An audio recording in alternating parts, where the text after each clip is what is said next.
भातांगळी जिल्हा परिषद गट आणि बोरी पंचायत समिती गणामधील भारतीय जनता पार्टीच्या अधिकृत उमेदवारांच्या प्रचाराची भव्य रॅलीद्वारे शुभारंभ करण्यात आलाय। लातूर ग्रामीणचे आमदार रमेश कराड यांच्या अर्धांगिनी संजीवनी रमेश कराड यांच्या उपस्थितीमध्ये ही प्रचार रॅली पार पडली आहे। या रॅलीत शक्ती प्रदर्शन करत कार्यकर्ते आणि ग्रामस्थ मोठ्या संख्येने सहभागी झाले होते। महादेव साळुंखे यांनी केलेल्या विकास कामांची दखल घेत भाजपने भातांगळी गटातून जिल्हा परिषदेसाठी तर बोरी पंचायत समिती गणामधून सिंधुबाई राजेंद्र खुर्दुळे आणि भातांगळी पंचायत समिती गणामधून पांडुरंग अशोक बालवाड यांना उमेदवारी दिली आहे। भातांगळी गट, बोरी पंचायत समिती गण तसेच परिसरातील नागरिकांच्या उपस्थितीने प्रचाराचा उत्साह शिगेला पोहोचला असून भाजपने विकासाच्या मुद्द्यावर निवडणुकीचे रणशिंग फुंकल्याचे चित्र पाहायला मिळाले। नमस्कार, स्टार महाराष्ट्रामध्ये आपल्या सर्वांचं स्वागत आहे। आता आपण आहोत बोरीमध्ये।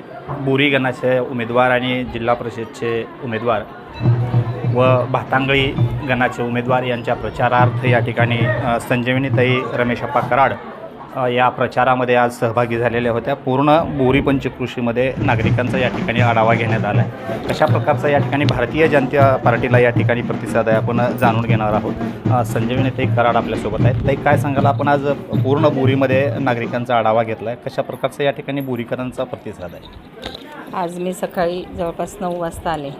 9 वाजल्यापासून आत्तापर्यंत महिला ह्या पंचक्रोशीतील पूर्ण गावातील महिला माझ्याबरोबर होत्या आणि या गावातील अगोदरही आप्पांना ज्या प्रचंड बहुमताने ह्या लोकांनी निवडून दिलेले आणि त्याच अनुषंगाने मी आज त्याच्यानंतर जवळपास 1 वर्षभराने आलेली आहे। तेवढाच मोठा प्रतिसाद आणि तेवढ्याच उत्साहाने महिला पुरुष सगळेजण एकदम म्हणजे अगदी मला एक खात्री आहे की आमच्या ह्या भातांगळी जिल्हा परिषद गटातील बोरी पंचायत समितीचे पण महिला आणि तिन्ही उमेदवार अगदी प्रचंड बहुमताने निवडून येतील याची खात्री आहे, शंका नाही आहे बिलकुल।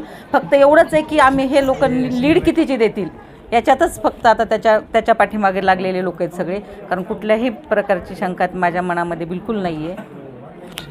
विधानसभेला सुद्धा आपण 1 वर्षापूर्वी या ठिकाणी प्रचारादरम्यान आला होता।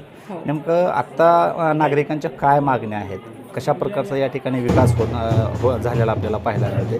बोरीमध्ये बऱ्याच नागरिकांच्या काय काय मागण्या तुम्हाला आज? याच्या अगोदरही मी आलेले होते।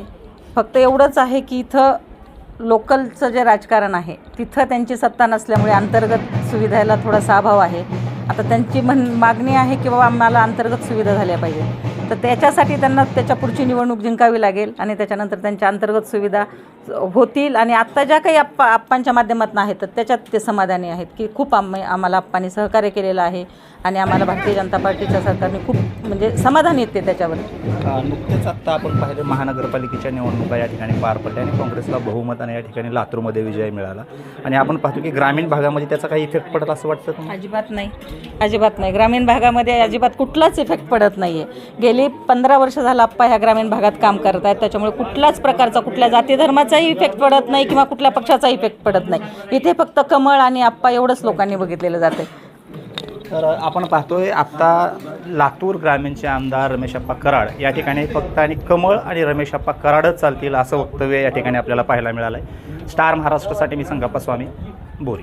नवनवीन घडामोडी पाहण्यासाठी स्टार महाराष्ट्र न्यूजला सबस्क्राईब करा आणि ताज्या बातम्यांचे अपडेट मिळवण्यासाठी बेल आयकॉनला प्रेस करा आणि परिपूर्ण बातमीबरोबर रहा, इतरांपेक्षा एक पाऊल पुढे।